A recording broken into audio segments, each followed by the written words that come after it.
Hej, tu Sysia, witajcie na kanale Red My Lips Art. Dzisiaj zapraszam Was na odcinek makijażowej analizy kolorystycznej, czyli serii, w której wykonuję makijaż pod dany typ kolorystyczny, tak abyście Wy mogły odtworzyć go sobie w domu i zweryfikować, czy są to Wasze kolory, czy one Wam pasują i czy jest to typ, którym jesteście. W dzisiejszym odcinku zajmujemy się typem jasna wiosna, czyli najjaśniejszym, ciepłym typem kolorystycznym. Pokażę Wam, jakie kosmetyki najlepiej się dla tego typu sprawdzą, zarówno jeżeli chodzi o odcienie bronzerów, róży, pomadek, palety. Opowiem Wam wszystko, czym się charakteryzuje ten typ i jak wykonywać makijaż dla tego typu rody, aby jasna wiosna czuła się w nim dobrze. Porównamy sobie też ten typ do jasnego lata i opowiem Wam o różnicach między tymi typami, także jeżeli jest to temat, który Was interesuje, to zachęcam Was serdecznie do oglądania. Jasna wiosna to przede wszystkim typ jasny, ciepły i czysty. Ta pierwsza część nazwy zawsze określa nam, co jest najważniejsze dla tego typu kolorystycznego. I tutaj widzimy, że jest to właśnie jasna, czyli to, żeby te odcienie były jasne, rozbielone, pastelowe, delikatne. Natomiast musimy pamiętać, że wiosna jest typem ciepłym, więc ona potrzebuje, aby te pastele były ciepłe. I jak porównamy sobie jasną wiosnę do jasnego lata, to widzimy, że oczywiście te kolory różnią się temperaturą. Lato jest chłodniejsze, wiosna jest cieplejsza, ale też tym, że lato ma więcej takiego brudu w sobie, że te pastele, one są takie przygaszone, przybrudzone, to są takie odcienie pudrowe. Przy jasnej wiośnie odcienie są bardziej czyste, bardziej żywe, ale wciąż delikatne, jasne i pastelowe. Dlatego też ten typ może pozwolić sobie na troszeczkę więcej intensywności w makijażu niż jasne lato, bo możemy tutaj postawić na nieco żywsze kolory, chociażby na ustach, na przykład malinowe czy koralowe i nie będą one aż tak bardzo przytłaczające. Natomiast są rzeczy, na które warto zwrócić uwagę i też trzeba uważać na to, żeby ten makijaż nie był mimo wszystko zbyt intensywny. Do makijażu jasnej wiosny przygotowałam się nakładając na siebie koszulkę w takim maślanym, bananowym odcieniu. Wydawało mi się, że będzie dosyć zbliżona do tych kolorów, które są tutaj w palecie, do tego albo jest czymś między tym a tym, więc wydaje mi się, że będzie tutaj pasować nam do tego typu i założyłam również taką delikatną złotą biżuterię. Ogólnie jasna wiosna może nosić zarówno złoto, jak i srebro, ale przede wszystkim stawiałabym na złoto z tego względu, że jest cieplejsze, bardziej właśnie zgaszone. Ja mam akurat taką naprawdę delikatną biżuterię z stokrotkami, więc one są też takie jaśniutkie, delikatne, więc wydaje mi się, że do tego typu będą pasować idealnie. Makijaż zaczniemy od makijażu brwi. Jasna wiosna jest typem niskokontrastowym, co oznacza, że nie ma dużo intensywnego, ciemnego pigmentu nigdzie, jakby i we włosach, i w brwiach, i w oczach, i w skórze. To wszystko jest takie właśnie delikatne i rozmyte, więc chciałabym moje brwi przygotować też tak dosyć delikatnie, więc użyję sobie dwóch produktów, które będą po prostu dosyć jasne, może troszeczkę za jasne dla mnie, ale wiecie o co chodzi. Robimy koncepcję pod konkretny typ. Więc użyję sobie kredki Maybelline Express Brow w odcieniu Soft Brown. To jest bardzo fajny odcień dla blondynek, zobaczcie, i właśnie w szczególności dla jasnej wiosny. Fajnym odcieniem będzie też Eveline, ten Micro Precise Brow Pencil w odcieniu Taupe, tylko ten jest właśnie trochę chłodniejszy, może uda mi się pokazać Wam różnicę. Tutaj macie Eveline, a tutaj macie Maybelline, więc widzimy, że ten jest troszeczkę cieplejszy. Więc ja użyję sobie dzisiaj Maybelline, żeby troszkę uzupełnić jakieś takie luki. I tutaj faktycznie warto jest zachować ten makijaż brwi w dosyć jasnym odcieniu. Jeśli lubicie bardziej wyraziste brwi, żeby one były takie, wiecie, nie wiem, jakieś odcięte, mocniej wypełnione, nie ma problemu. Tylko warto jest wybrać odpowiedni odcień, bo to, że chcemy, żeby te brwi były zrobione tak mega precyzyjnie i doskonale i dokładnie, to nie znaczy, że one muszą być ciemne, bo możemy właśnie użyć jasnej kredki, która i tak zrobi swoje, ale nie przetłoczy naszej urody. Wyczesuję nadmiar szczoteczką i zobaczcie, że mimo iż ta kredka jest teoretycznie dla mnie za jasna, to mamy ładny efekt wypełnienia brwi. I żeby mocniej tych brwi nie przyciemnić, to użyję sobie takiego żelu maskary do brwi, sekundowe brwi od Glam Shopu i to jest odcień, jaki to jest odcień? Jasna brew. Właśnie bardzo fajny odcień dla blondynek, zobaczcie, bardzo jaśniutki tusz, więc on nie będzie nam tak mocno brwi przyciemniał, a wręcz może moje nawet odrobinkę rozjaśnić. Zależy, wiecie, jak ciemne brwi macie. Cera jasnej wiosny jest przede wszystkim jasna i ciepła, więc możemy wyróżnić w niej tony ciepłe, neutralno-ciepłe, brzoskwiniowe, więc w tym kierunku będziemy uderzać. Ja sobie użyję podkładu nowego z Mio Face It Baby w odcieniu 03 Nude Baby. On jest właśnie taki neutralny w kierunku ciepłego. Zobaczcie. Tak się prezentuje. Także nakładam go sobie gąbeczką.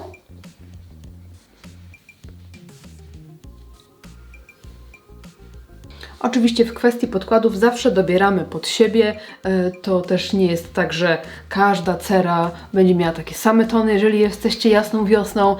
Tutaj po prostu trzeba znaleźć swój ideał. Ten podkład jest bardzo mokry i świetlisty, więc może podepnę sobie grzywkę.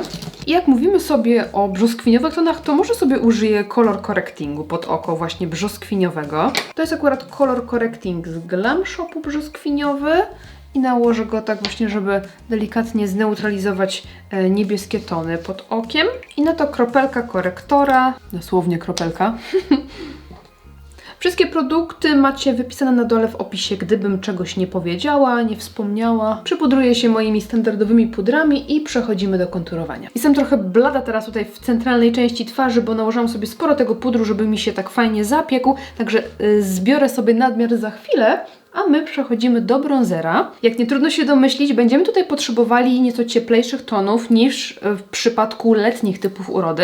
Natomiast to, na co warto również zwrócić uwagę, to na intensywność. Tak jak mówiłam, jasna wiosna jest typem niskokontrastowym, jest jasnym i delikatnym i ciężki makijaż potrafi tą urodę przytłoczyć. Dlatego też nie zwracamy wyłącznie uwagi na odcień bronzera, ale też na jego intensywność. Ja użyję sobie akurat bronzera z Hourglass, to jest Nude Bronze Light, ponieważ on jest taki lekko napigmentowany, że zobaczcie, dziabie, a niewiele jest na pędzlu, więc wiem, że nim nie zrobię sobie krzywdy i będę mogła swobodnie sobie nałożyć i nawet właśnie jasna wiosna, która jest delikatna, nie zrobi sobie nim krzywdy, nawet jeśli jest jasna. W sensie ma po prostu jasną karnację, wiecie o co chodzi. Także tutaj na pewno warto uważać z tym, żeby nie przesadzić. Ten bronzer też tak naprawdę nie musi być jakiś skrajnie ciepły. Wiosna jest ciepłym typem, ale to nie jest najcieplejszy typ w palecie, no nie? Więc wcale nie szukamy pomarańczowych bronzerów, no i chyba troszeczkę przesadziłam jednak z tym bronzerem, więc wcale nie szukamy pomarańczowych bronzerów.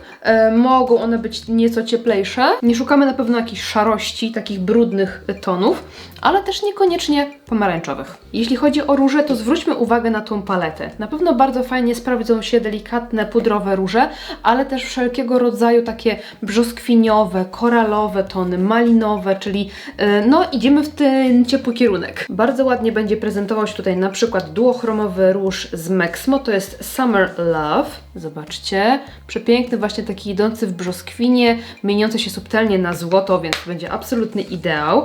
Moim faworytem jest tutaj też Ecocera róż w odcieniu Mambo, który jest właśnie takim pomarańczowym, ale on jest właśnie taki, to jest taki bardziej brzoskwiniowy pomarańcz niż taki pomarańczowy pomarańcz. Wygląda bardzo, bardzo ładnie na policzkach. Tu mam też z Glam Shopu taki typowo pomarańczowy, Zauroczenie.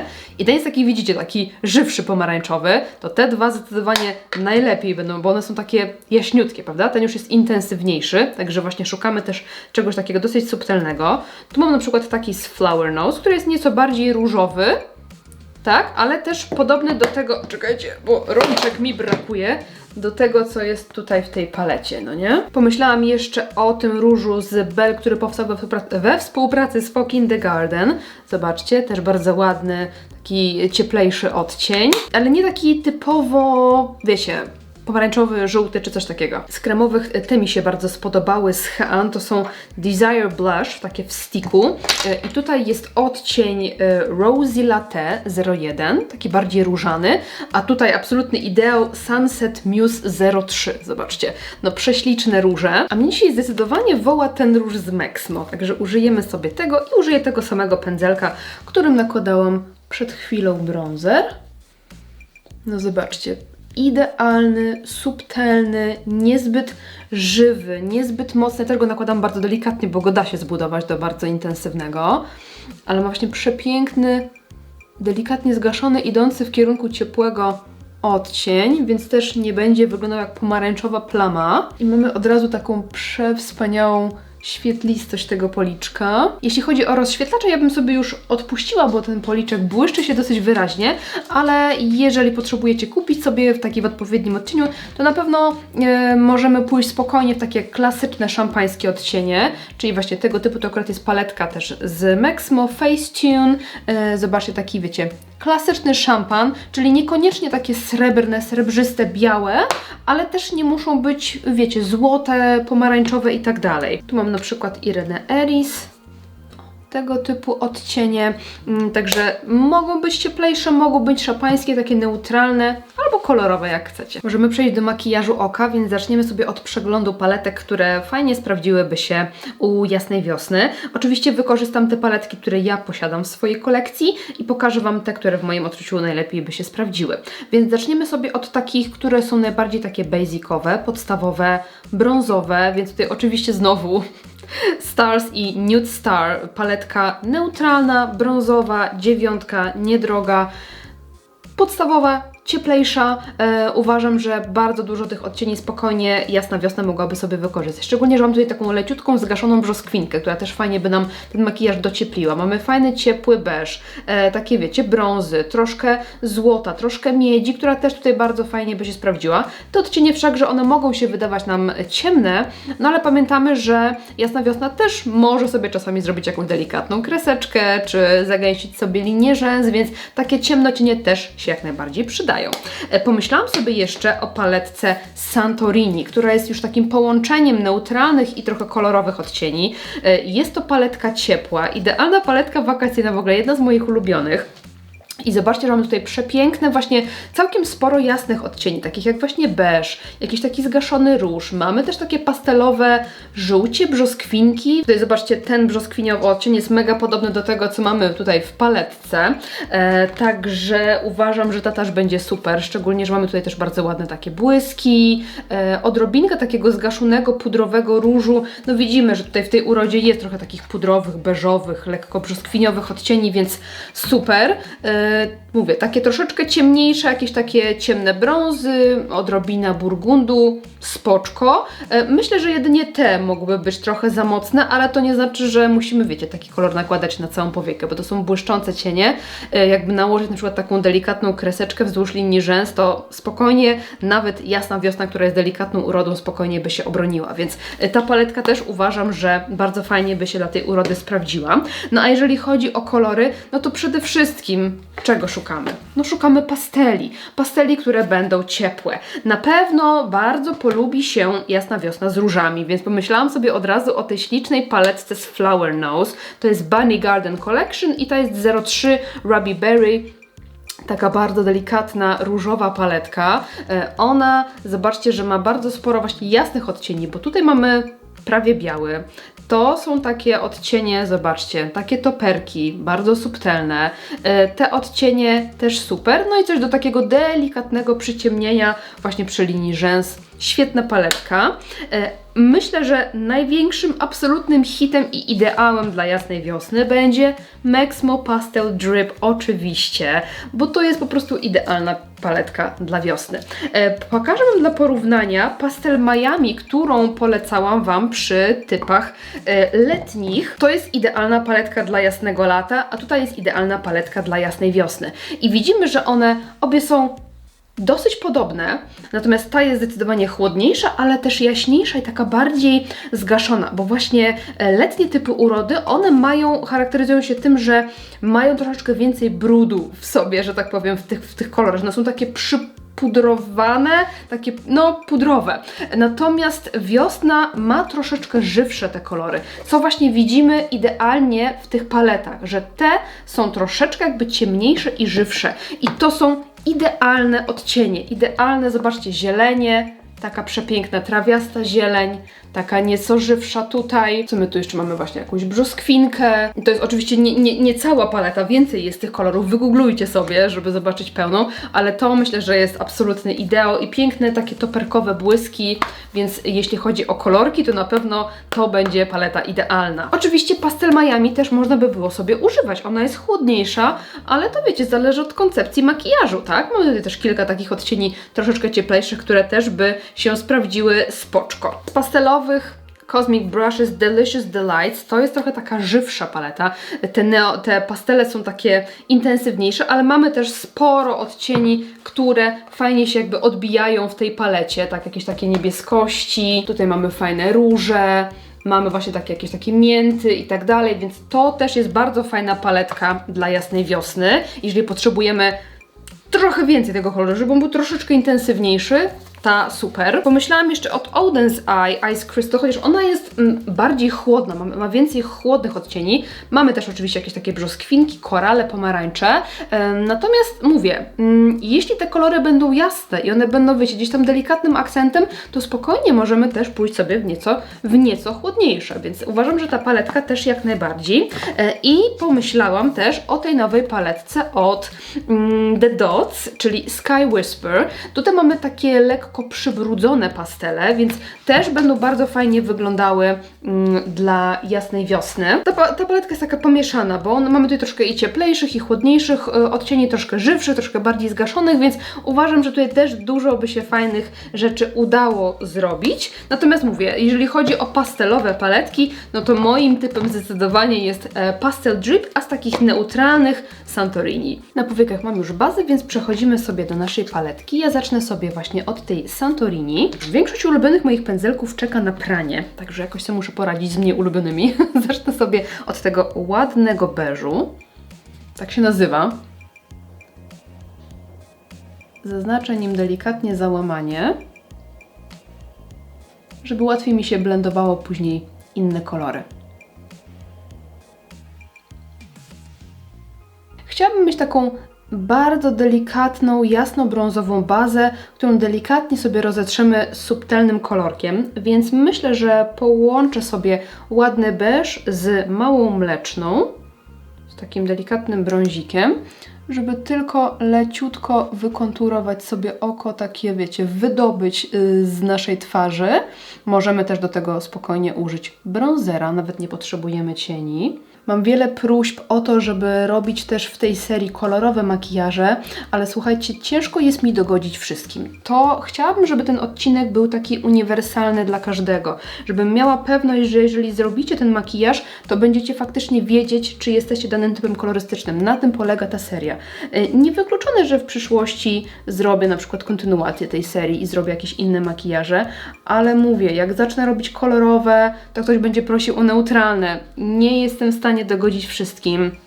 Prosiliście mnie też o to, żeby robić na modelkach, ale wtedy może pojawiłby się jeden odcinek rocznie, słuchajcie, bo logistycznie umówić się z kimś, znaleźć odpowiednią osobę, która na 100% jest danym typem kolorystycznym, samemu jakby przeanalizować to, czy ta osoba jest tym typem kolorystycznym, umówić się na taki termin, żeby jednej osobie pasowało i drugiej osobie pasowało.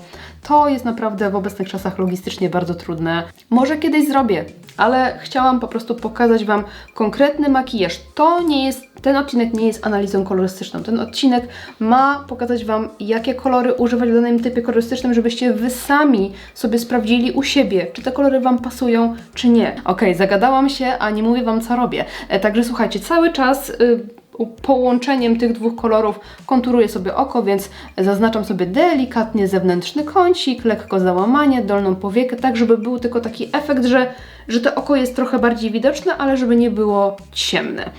I teraz myślę, że sięgnę sobie po odcień owocowy, tą taką morelkę, brzoskwinkę i delikatnie jeszcze podkreślę sobie załamanie powieki, żeby tak subtelnie ocieplić i właśnie dokolorowić nasz makijaż, ale w taki bardzo delikatny, subtelny sposób. Zobaczcie, bardzo mięciutkie cieniowanie, nie ma mocnych granic, nie ma mocnego kontrastu, mocnej różnicy między kolorem skóry a kolorem makijażu i tego właśnie szukamy w makijażu jasnej wiosny. Tak jak mówiłam, makijaż jasnej wiosny nie może być za ciemny, bo on trochę za bardzo tą urodę przetłoczy. W sensie możemy robić co chcemy. Jeśli nam się mocniejsze makijaże podobają i dobrze się w nich czujemy, to go for it, jak najbardziej można. Ale jeżeli chcemy robić makijaż zgodnie z tym typem kolorystycznym, no to właśnie uważamy na intensywność, na kontrasty. Myślę, że jeżeli chodzi o cieniowanie, to jestem zadowolona z intensywności, więc przeszłabym do jakiegoś błysku. I tutaj oczywiście jakieś takie delikatne szampany, beżyki, tutaj na przykład takie piękne złotko, super będzie pasować. Przede wszystkim szłabym w takie jaśniusieńkie błyski, no bo one będą nam troszeczkę rozświetlać urodę i nie będą jej aż tak bardzo przytłaczać. Ja chyba sobie wezmę paletkę Maxmo i odcień Tropical Flower, bo on jest taki właśnie leciutko, widzicie, brzoskwiniowy. Nie ma dużo koloru, ale jest właśnie takim ciepłym błyskiem. Takim neutralno ciepłym. I myślę, że tutaj po prostu będzie absolutnie idealny do tej naszej brązowo-brzoskwiniowej bazy. Zobaczcie, wklepuję sobie paluszkiem mniej więcej tak na pierwszej połowie oka, od wewnętrznego kącika do środka powieki. Niech nam się to ładnie tutaj iskrzy. Zobaczcie sobie z bliska. Subtelnie, miękko, ciepło. Nice.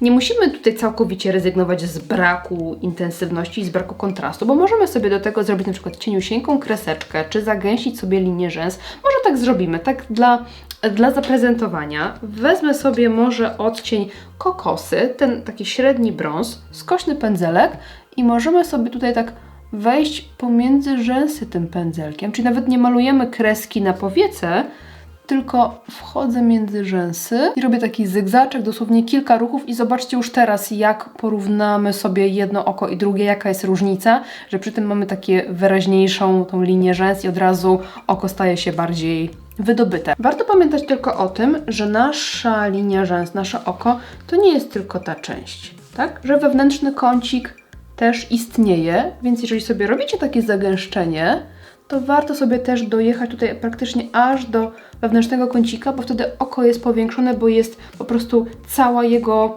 powierzchnia podkreślona i wtedy to oko nam tak nie maleje, nie robi się takie, no takie po prostu schowane w naszej twarzy, tylko ładnie się wydobywa i powiększa. Absolutnym ideałem dla jasnej wiosny będzie brązowa maskara, więc ja użyję sobie maskary Flash Lash z Golden Rose w odcieniu Chocolate. Fajnie też będą sprawdzały się burgundowe maskary albo w ogóle kolorowe, jakieś zielone, niebieskie, fioletowe, ale nasza codzienna maskara zdecydowanie lepiej będzie prezentowała się ta brązowa, z tego względu, że nie ochłodzi nam urody i makijażu. Czarna maskara jest taka, wiecie, mocno wyrazista, więc jeśli podejrzewacie, że jesteście jasną wiosną czy jasnym latem, to polecam spróbować sobie brązowej maskary i zobaczyć, jak się w niej czujecie. Rzęsy wytuszowane, więc możemy przejść do makijażu ust i tutaj przede wszystkim szukamy odcieni miękkich, subtelnych, najlepiej półtransparentnych. Jasna wiosna będzie dobrze czuła się we wszelkiego rodzaju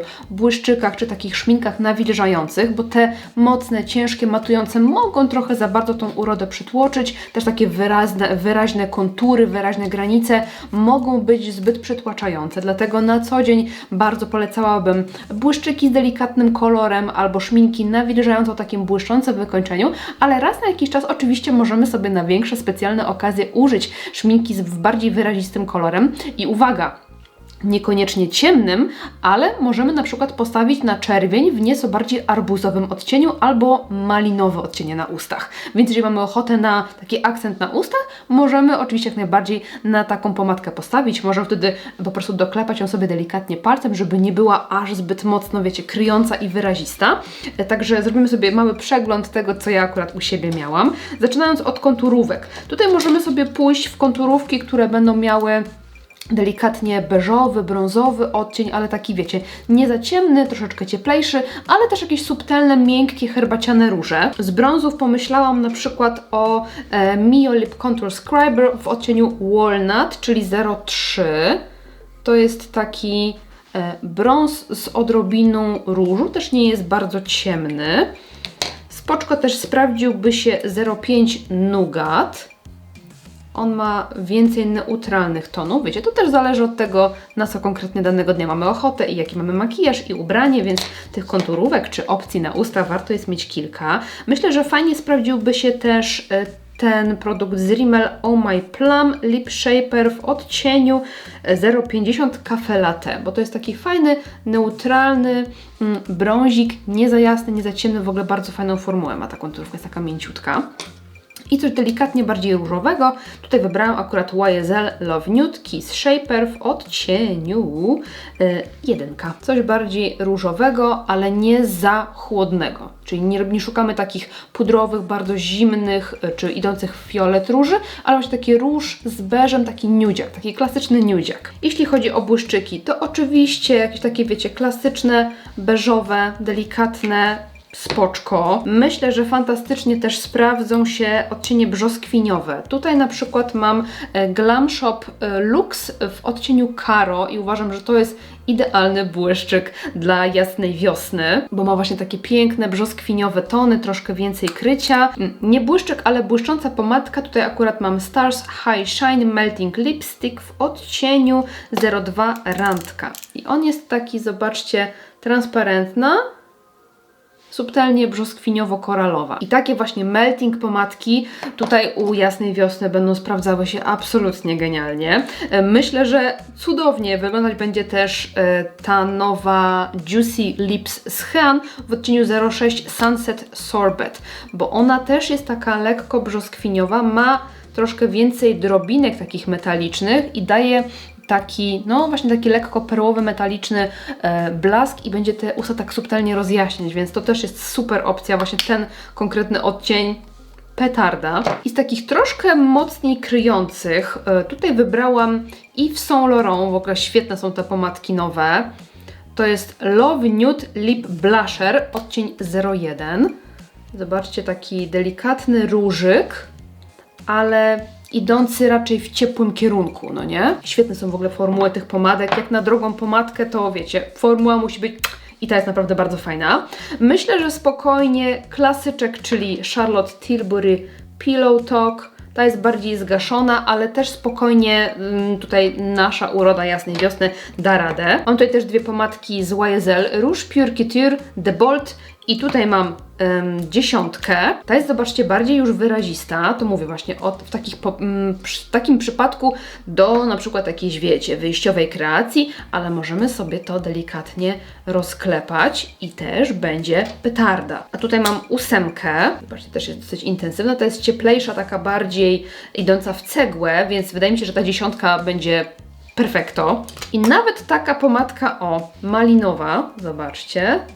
To jest Flower Nose. Ona ma akurat fajne takie nawilżające wykończenie, że ma spore krycie, jest taka dosyć intensywna, ale przez to, że się błyszczy, jest taka nawilżająca, to też pięknie będzie wyglądała u jasnej wiosny i w ogóle u wiosennych typów. Tu mam jeszcze jako przykład szminki z paletki Danessy Myrix. Tutaj Wam pokażę, taka delikatna, jasna brzoskwinka. Do takiej brązowej konturóweczki, taki środeczek. Pięknie. I tutaj druga paleta. Tu mamy też taką fajną brzoskwinkę, delikatnie metaliczną. Ta wydaje mi się, że będzie aż za neonowa, ale też możemy ją sprawdzić. No ta jest aż taka, aczkolwiek mówię, raz na jakiś czas na takie większe wyjścia mogłaby być. Myślę jeszcze, że tutaj mamy taką właśnie ala arbuzową czerwień. Zobaczcie, coś takiego, taki koral, arbuz, idealny. I myślę, że możemy jeszcze spróbować sobie tego odcienia. Troszkę więcej jest w nim różu. Zobaczcie. Też taki koral, ale nieco bardziej różowy, więc to takie, wiecie, pomadki na wielkie wyjście. No, ładna paleta. Powiem Wam tak, korale i brzoskwinie to są odcienie stworzone dla wiosny, więc myślę, że zrobimy sobie dwie propozycje makijażu ust. Jeden subtelniejszy, taki codzienny i jeden troszeczkę bardziej wyrazisty. To zaczniemy może od tych bardziej wyrazistych i użyję sobie konturówki z Mio, odcień Walnut. Odrobinę konturówki, ale będę ją sobie, zobaczcie, tak delikatnie rozcierać paluszkiem. Tak jak mówiłam, ostre granice, ostre krawędzie, wyraziste takie linie. Nie do końca. Mogą być troszkę zbyt przytłaczające i mogą na tej urodzie wyglądać tak trochę sztucznie, więc możemy sobie oczywiście podkreślić kontur ust, ale jak go tak delikatnie rozetrzemy, to widzimy, że usta są bardziej wyraziste, ale nie są takie mocno przytłaczające. To może pójdziemy sobie w tą 10 z YSL. To jest akurat moja pomadka, więc użyję sobie bezpośrednio z opakowania. Zobaczcie, wklepuję sobie i rozklepuję paluszkiem. W ten sposób te usta zyskują życia i wyrazistości, ale nie są aż takie mocno przytłaczające. I to jest propozycja numer 1, troszkę bardziej wyrazista i koralowa, na specjalne okazje. A teraz coś bardziej subtelnego i delikatnego. I zacznę sobie może od tej konturówki z Rimmela. I tutaj podkreślę sobie tylko centralną część ust. Zobaczcie, taki łuk kupidyna zaznaczę i dolną wargę. Nawet nie schodzę tą konturówką do końca, tylko tutaj. I też leciutko zmiękczam paluszkiem. I użyję sobie Juicy Lips z Hean. I delikatnie wklepię. Zobaczcie, że ta metaliczność sprawia, że pięknie odbija się światło i usta są troszkę bardziej wyraziste w kolorze, ale jaśniutkie, subtelne, delikatne. I to jest propozycja numer 2, bardziej delikatna i codzienna. I tak prezentuje się skończony, subtelny makijaż dla jasnej wiosny z uwzględnieniem takich ciepłych, brzoskwiniowych, koralowych tonów, które jasna wiosna bardzo lubi. Myślę, że w kolejnych odcinkach będziemy kontynuować makijaże wiosen, pozostałych wiosen, także dajcie mi znać, czy czujecie, że to jest właśnie ten kierunek Wasz, czy jesteście właśnie wiosną, czy wydaje Wam się, że jesteście wiosną i czekacie na kolejne odcinki. Dajcie mi znać, jak podoba się Wam ten makijaż i jeżeli go wypróbujecie, no to koniecznie napiszcie, jak się w nim czułyście. Jeżeli chcecie, abym kontynuowała serię, to będzie mi mega, mega miło, jeżeli zostawicie jakiś kciuk do góry, komentarz, czy podbijecie odcinek, to mega mi pomaga w tym, aby tą serię kontynuować. Dajcie znać, czy Wy już wiecie, jakim typem kolorystycznym jesteście i dziękuję Wam za oglądanie. Widzimy się w następnym odcinku. Trzymajcie się, do następnego. Pa, pa!